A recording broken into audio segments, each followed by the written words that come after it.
Friends, welcome back to our channel. నా పేరు Lowe Kumar. నేను ఈ ఛానల్ని 2023 నుంచి రన్ చేస్తున్నాను. నేను మీకోసం ఒక మంచి అప్డేట్తో వచ్చాను. అదేంటంటే నేను ఒక సూపర్ కమ్యూనిటీని బిల్డ్ చేయబోతున్నాను. మీలాంటి వారు సోషల్ మీడియా యూజ్ చేసుకొని మనీ ఎలా ఎర్న్ చేయాలి, అలాగే ఏఐ ఉపయోగించుకొని వేరే డిజిటల్ ప్రొడక్ట్స్ ఎలా క్రియేట్ చేసుకోవాలి అని నేర్చుకునే ప్లాట్ఫామే ఇది. ఈ కమ్యూనిటీలో content creation, automation, monetisation, passive income గురించి నేను కొన్ని టిప్స్ అండ్ ట్రిక్స్ యూస్ చేసుకొని చెప్పబోతాను. సో ఎవరికైనా ఇంట్రెస్ట్ ఉంటే డిస్క్రిప్షన్లో ఉన్న నా వాట్సాప్ గ్రూప్ లింక్ మీద క్లిక్ చేసుకొని నా వాట్సాప్ గ్రూప్లో జాయిన్ అవ్వండి. So upcoming events and Zoom sessions అన్నది నేను అందరూ అప్డేట్ చేస్తాను. Friends, welcome back to Mahabharata series episode number 157. ఇప్పటి వరకు నేను 6వ రోజు యుద్ధం ఎలా జరిగిందన్నది నా ప్రీవియస్ వీడియోలో వివరించాను. ఎవరికైనా ఇంట్రెస్ట్ ఉంటే మీరు ఆ వీడియోని కూడా చూడొచ్చు.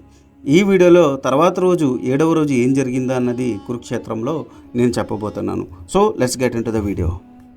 6వ రోజు యుద్ధంలో తన కుమారుడు దెబ్బతినడం, మూర్ఛపోవడం విన్న ధృతరాష్ట్రుడు తీవ్రమైన వేదంతో సంజయుడితో ఏం జరిగింది అని అడిగాడు. దానికి సంజయుడు ఇలా చెప్పసాగాడు.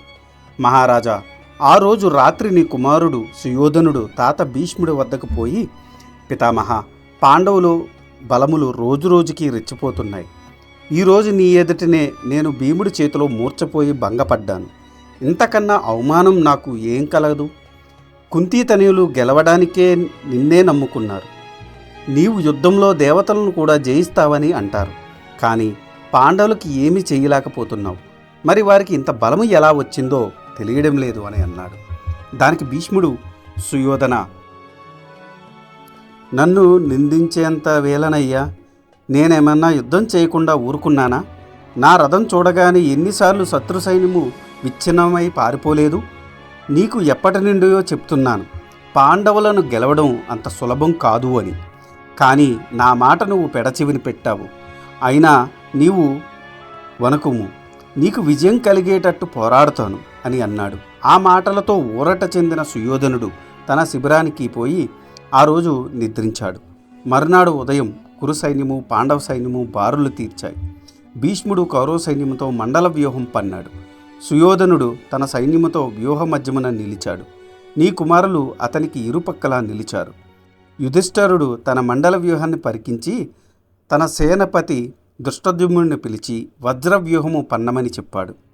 ఇరుపక్షములు యుద్ధమునకు సన్నద్ధమయ్యాయి. తూర్యనాదములు మిన్నుమిట్టాయి. ఒకరితో ఒకరు తలపడ్డారు. ద్రోణుడు విరాటుణ్ణి, అశ్వత్థామ శిఖండిని, దుర్యోధనుడు ధృష్టద్యుమ్నుడిని, మద్రపతి శల్యుడు నకుల సహదేవులను, విందాన విందులు యుధాన్యుని, పెక్కుమంది రాజులు అర్జునుడిని పేర్కొన్నారు. ఘోరంగా పోరు జరుగుతూ ఉంది. భీమసేనుడు కృతవర్మను, అభిమన్యుడు చిత్రసేన, దుశ్శాసన వికర్ణులను, ఘటోద్గచుడు భగదత్తుణ్ణి, సాత్యకి అలంబసుణ్ణి, దుష్టకేతుడు భూరిశ్రవుణ్ణి, చేతికానుడు కృపాచార్యుణ్ణి, ధర్మరాజు శృతాయుని, పలువురు రాజులు భీష్ముడిలో యుద్ధంలో ఎదుర్కొంటున్నారు. అర్జునుడు తన మీదకు వచ్చిన యోధులపై తన 2 హస్తములతో గాంధీవము నుండి సరవర్షం కురిపించాడు. వారందరూ ఒక్క పెట్టున చెలరేగారు. కృష్ణార్జునులు తమ తమ బాణాలతో ముంచెత్తారు. అది చూసి నీ కుమారులందరూ జయజయ ధ్వానాలు చేస్తున్నారు. అప్పుడు అర్జునుడు కోపించి మహేంద్ర అస్త్రమును ప్రయోగించాడు. ఆ అస్త్రము కౌరవవీరులు ప్రయోగించే శరములను చీల్చి చెండాడింది. వారి రథములకు కట్టిన హైములను చంపింది. మందర పర్వతం పాలసముద్రం చిలికినట్టు కౌరవబలములు మహేంద్రాస్త్రము కలిసివేసింది. ఆ మహేంద్రాస్త్ర దాటికి తట్టుకోలేక కౌరవ యోధులందరూ భీష్ముడి వెనక చేరారు. త్రిగర్దాతీసుడు మొదలగు రాజులు తమ తమ సైన్యములతో పక్కలకు పారిపోతున్నారు. భీష్ముడు ఒక్కడే తన రథమును అర్జునుడి మీదకు పోనిచ్చాడు. అది చూశాడు సుయోధనుడు. కౌరవ యోధులారా, ఏమిటిది? మీరు పారిపోతున్నారా? తాత భీష్ముడు ఒంటరిగా పోరాడుతుండగా మీరు చూస్తూ ఉంటారా?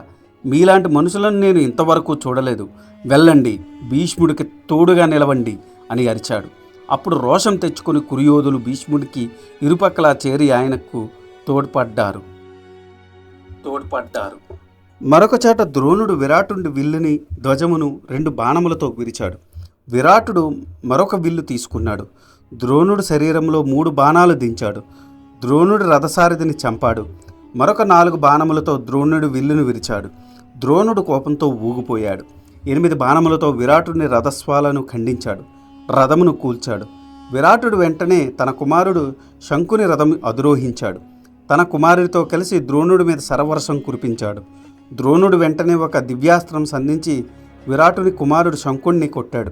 ఆ బాణం అతని గుండెల్ని చీల్చుకుంటూ వెళ్ళింది. విరాటుని కుమారుడైన శంకుడు విల్లు అమ్ములు విడిచిపెట్టి రథం మీద కూలిపోయాడు, మరణించాడు. తన కుమారుడి మరణం చూసిన విరాటుడు తన సైన్యంతో సహా అక్కడ నుండి పారిపోయాడు. అది చూసిన శిఖండి అశ్వత్థామల ఫలభాగమున 3 క్రూరమైన బాణములు నాటాడు. అశ్వత్థామ కోపించి శిఖండి చేసిన బాణముల మధ్యలో తుడిచి తన బాణస పరంపరతో శిఖండి రథమును కట్టిన హైములను సూతుడిని చంపాడు. విల్లును రథమునకు కట్టిన కేతములు విరిచాడు. శిఖండి రథము నుండి కిందకి దుమికి ఒక ఖడ్గము తీసుకుని అశ్వత్థామ 1000 బాణములను తన కరవాలంతో త్రుంచాడు. అది చూసి అశ్వత్థామ శిఖండి పట్టుకున్న కత్తిని విరగ్గొట్టాడు. శిఖండి వెంటనే పక్కనే ఉన్న సాచిక రథం ఎక్కాడు.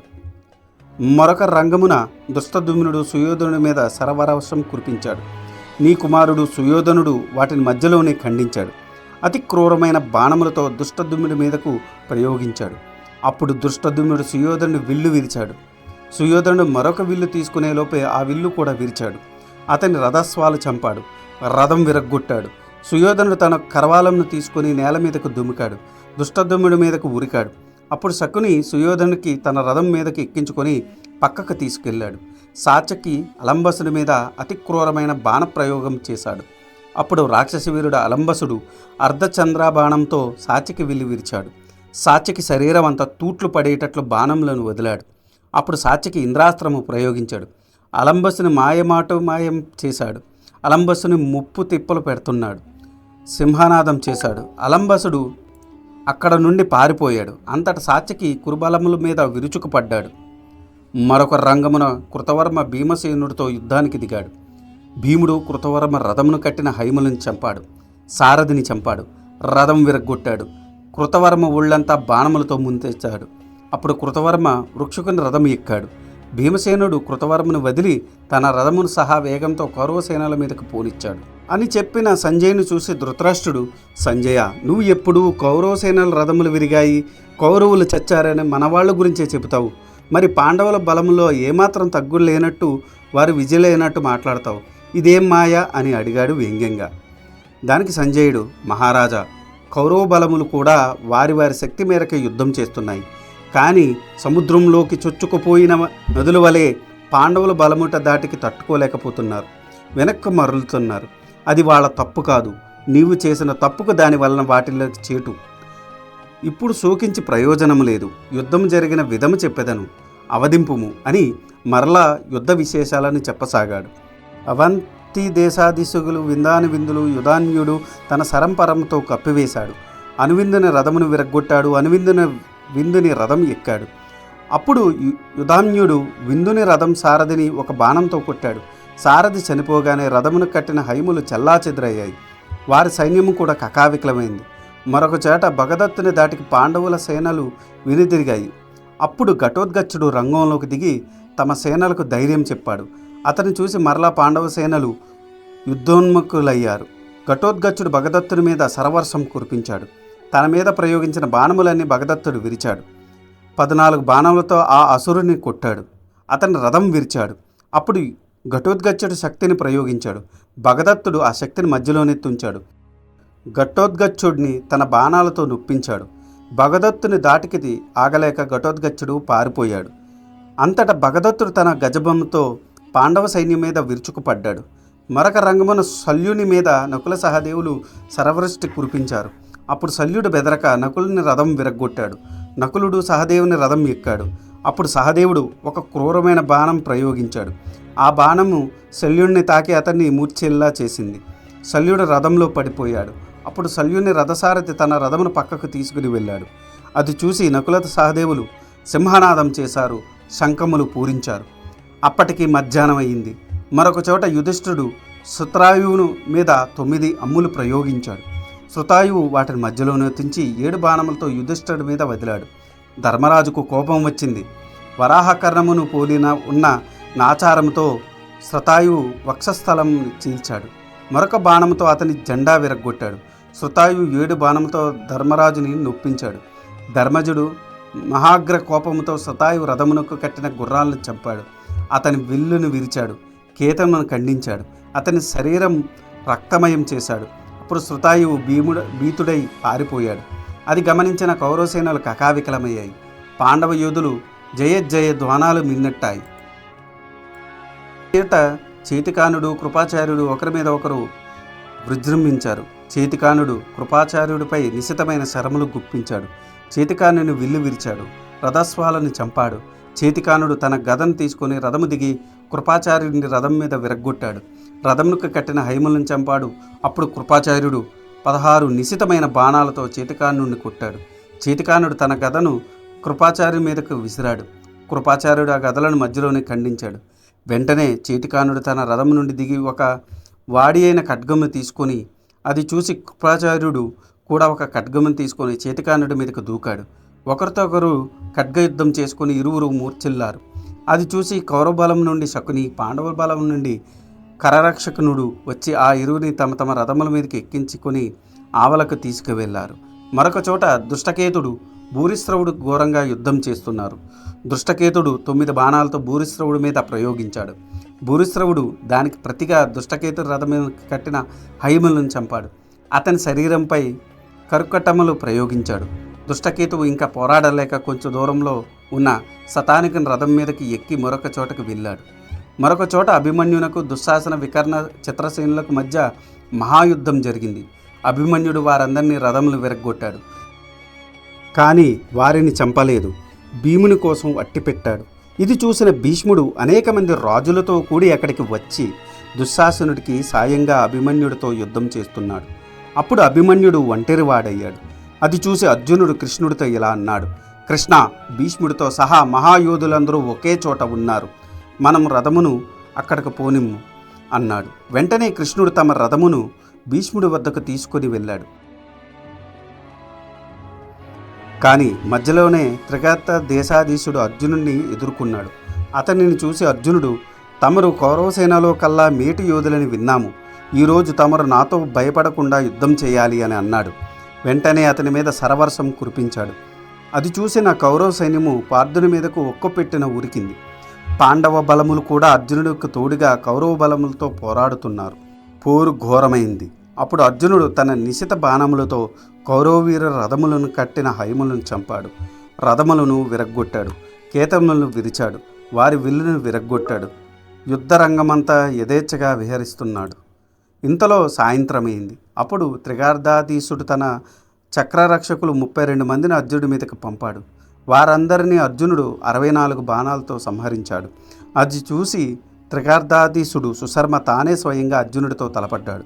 ఇంతలో శిఖండి మొదలగు వీరులు వారి మధ్యకు వచ్చి సుశర్మని ఎదుర్కొన్నారు. తనకు ఎదురుగా దుర్యోధనుడు, సైంధవుడు ఉన్నప్పటికీ వారిని క్రీంకించుటను చూచుట్లో వారి జోలికి పోకుండా భీష్ముడి మీదకు తన రథం పోనిచ్చాడు అర్జునుడు. తన మీదకు వచ్చుచున్న శల్యుడితో యుద్ధం చేయకుండా యుధిష్ఠిరుడు, భీముడు, నకుల సహదేవులతో కూడి పార్థునికి సాయంగా వెళ్ళారు. ఆ ప్రకారం తన మీదకు వచ్చిన పాండవులతో పోరుతున్నాడు భీష్ముడు. ఇంతలో నీ కుమారుడు సుయోధనుడు సైంధవునితో కలిసి పాండవుల మీదకు దూకాడు. శల్యుడు, చిత్రసేనుడు కృపాచార్యుడితో కలిసి పాండవులతో తలపడ్డారు. ఇంతలో శిఖండి మధ్యలో దూరి భీష్ముడికి ఎదురుగా నిలబడ్డాడు. భీష్ముడు వాడితో యుద్ధం చేయడం ఇష్టం లేక శిఖండి విల్లును మాత్రం తుంచి పక్కకు పోయాడు. అది చూసిన యుధిష్ఠిరుడు, శిఖండి, భీష్ముడిని చంపుతానని అన్నా నీ ప్రతిజ్ఞ మరిచావా? భీష్ముడితో యుద్ధం చెయ్యి అని అరిచాడు. ఆ మాటలు విన్న శిఖండి భీష్ముడి మీదకు బాణవర్షం కురిపించాడు. అది చూసిన శల్యుడు శిఖండి మీదకి ఆగ్నేయాస్త్రం ప్రయోగించాడు. దానికి జంకక శిఖండి దానికి విరుడుగా శల్యు మీదకి వరుణాస్త్రం ప్రయోగించాడు. భీష్ముడు ధర్మతనయుని విల్లుని తుంచాడు. కేతనమును విరిచాడు. అది చూసి భీముడు రథము దిగి తన గద తీసుకుని సుయోధను మీదకు వెళ్ళాడు. ఆ సమయమున సైంధవుడు మహా రౌద్రముతో 500 వాడి అయిన బాణములతో భీముడి మీదకి ప్రయోగించాడు. భీముడు వాటిని లక్ష్య పెట్టక తన గదతో వాటిని చూర్ణము చేశాడు. సైంధవుని గుర్రములను చంపాడు. రథం విరిచాడు. వెంటనే సైంధవుడు మరొక రథం ఎక్కి పారిపోయాడు. అతని వెంట కౌరవ సైన్యము కూడా పారిపోసాగింది. ఇది చూసిన సుయోధనుడు తన సైన్యమును పారిపోవదాలని వారిస్తూనే భీముడితో తలపడ్డారు. ఇంతలో చిత్రసేనుడు మధ్యలో వచ్చి భీముడి మీదకు తన శక్తి బాణం ప్రయోగించాడు. భీముడు తన గదను చిత్రసేనుని మీదకు విసిరాడు. ఆ గద ఆ శక్తిబాణమును ఖండించి ఆకాశంలో గిరగిరా తిరుగుతూ ఉంటే అది తమ మీద పడుతుందేమోనని కౌరవ సైన్యులు భీతి చెందారు. రారాజు మాట కూడా వినకుండా పారిపోసాగారు. ఆ గద తన మీదకి రావడం చూసిన చిత్రసేనుడు రథం మీద నుండి దిగి పారిపోయాడు. తర్వాత ఆ గద చిత్రసేను రథమును గుర్రములను పొడి పొడి చేసింది. ఆ ప్రకారం పారిపోతున్న చిత్రసేను మీద తన రథం మీదకి ఎక్కించుకొని పారిపోయాడు వికర్ణుడు. భీష్ముడు పాండవాగ్రజుని రథమును కట్టిన గుర్రములను చంపాడు. అతని శరీరం నిండా బాణ పరంపర కురిపించాడు. ధర్మనందుడికి కోపం వచ్చి శక్తి బాణమును ప్రయోగించాడు. భీష్ముడు దాన్ని తుంచాడు. ధర్మనందుని పక్కనే ఉన్న నకుల సహదేవుల రథం మీదకి ఎక్కాడు. భీష్ముడు నకుల సహదేవుల మీద సరసంధానము చేశాడు. వారిని నొప్పించాడు. ధర్మరాజు తన సైన్యములో గల రాజులను భీష్ముడితో పోరాడాల్సిందిగా ఆదేశించాడు. పాండవ సైన్యము ఒక్కపెట్టిన భీష్ముడితో తలపడింది. భీష్ముడు ఏమాత్రం జంకక పాండవుల సైనికులు శిరములను తాటిపండ్ల వలె ఖండించాడు. పాండవ సైన్యములో యథేచ్ఛగా విహరిస్తూ పాండవ సేనలను నిర్మూలిస్తున్నాడు. పాండవులు ఆశ్చర్యంతో చూస్తున్నారు. ఇంతలో శిఖండి భీష్ముడికి ఎదురుగా పోయి అతని మీద అతి క్రూరమైన అస్త్రములు ప్రయోగించాడు. వాటిని లక్ష్యపెట్టక భీష్ముడు అతని ముఖము కూడా చూడకుండా మరొక దిక్కుగా తిరిగి పాండవ సైన్యమును తుడుమాడుతున్నాడు. యుద్ధ రంగమున మరొక చోట సాత్యకి దుష్టద్యుమ్నుడు కలిసి కురుసేనలను తలుమాడుతున్నారు. వారిని విందాని విందులు ఎదుర్కొన్నారు. దుష్టద్యుమ్నుని రథమును కట్టిన గుర్రములను చంపాడు. విరధుడైన దుష్టద్యుమ్నుడు సాత్యకి రథము ఎక్కాడు. అది చూసి ధర్మజుడు తన బలములతో వారికి సాయంగా వచ్చాడు. రారాజు తన సేనలకు ధర్మరాజుని ఎదుర్కోమని చేతులతో సైగ చేశాడు. తాను కూడా భీష్ముడు ద్రోణుడితో సహా ధర్మరాజును ఎదుర్కొన్నాడు. ధర్మజుడికి అర్జునుడు సాయంగా వచ్చాడు. ద్రోణుడు అర్జునుడి మీద క్రూరమైన బాణములు ప్రయోగించాడు. అది చూసిన కౌరవ సేనలు ఇనుమడించిన ఉత్సాహంతో పాండవుల సేనల మీదకు దుమికాయి. ధర్మరాజు తన సేనలకు ధైర్యం చెబుతూ రణమునకు పురుగొల్పాడు. ఇరుపక్షములు ఘోరంగా యుద్ధం చేస్తున్నాయి. ఇంతలో సాయంత్రం అయింది. సూర్యుడు పడమటి దిక్కున అస్తమించాడు. త్రికర్తాధీశుడు సుశర్మ, సైంధవుడు మొదలగు రాజప్రముఖులను ఓడించిన సవ్యసాచి ధర్మరాజుకు ఆనందం కలిగించాడు. భీమసేనుడు అన్నగారైన అర్జునుడి బాసటగా నిలిచిన కురువీరులను తుడుమాడుతున్నాడు. ఆ రోజుకు యుద్ధం విరమించాల్సిందని ధర్మరాజుకు ఆదేశించారు. వెళ్ళవేరిసిన ఆనందోత్సవంతో పాండవులు తమ తమ శిబిరములకు వెళ్ళారు. నీ కుమారుడు కూడా యుద్ధం విరమించాడు. అందరూ తమ తమ స్కాందవరములకు చేరుకున్నారు. ఆ ప్రకారం 7వ నాటి యుద్ధం ముగిసింది. ఇది ఈనాటి వీడియో. ఆ తర్వాత ఏం జరిగిందో తెలుసుకోవాలనుకుంటే మీరు నా నెక్స్ట్ వీడియో కోసం వెయిట్ చేయాల్సిందే. దానికన్నా ముందు నాదొక చిన్న రిక్వెస్ట్. నేను చేసే ఈ మహాభారత సిరీస్ వ్యాస భారతం నుండి కవిత్రయం అంటే నన్నయ్య గారు, తిక్కన గారు, ఎర్రప్రగడ గారు తెలుగులోకి అనువదించారు. అదే ఈ మహాభారతాన్ని నేను మీకు యథాతథంగా అందించాలనే సదుద్దేశంతో ఈ వీడియోలు చేస్తున్నాను. ఏ జనరేటెడ్ ఇమేజెస్తో వీడియోస్ చేయడం కొంచెం కష్టతరమైన విషయం అయినప్పటికీ మన సనాతన ధర్మంలో ఉన్న మంచిని చెప్పాలనే ఉద్దేశంతో పూర్తి కథని ఈ వీడియోలో రూపంలో అందించడం జరుగుతుంది. అందుకని మీలాంటి వారి సపోర్ట్ నాకెంతో ముఖ్యం. మీరు నన్ను సపోర్ట్ చేయాలనుకుంటే జస్ట్ మీ అభిప్రాయాన్ని కమెంట్ల రూపంలో తెలియచేస్తూ, లైక్ చేస్తూ, 10 మందికి షేర్ చేస్తూ మన ధర్మాన్ని 10 మందికి అందేలా చేయాలని కోరుకుంటున్నాను. ఈ వీడియో కనుక మీకు నచ్చితే do like, share and subscribe. Thanks for watching. జై సనాతన ధర్మం.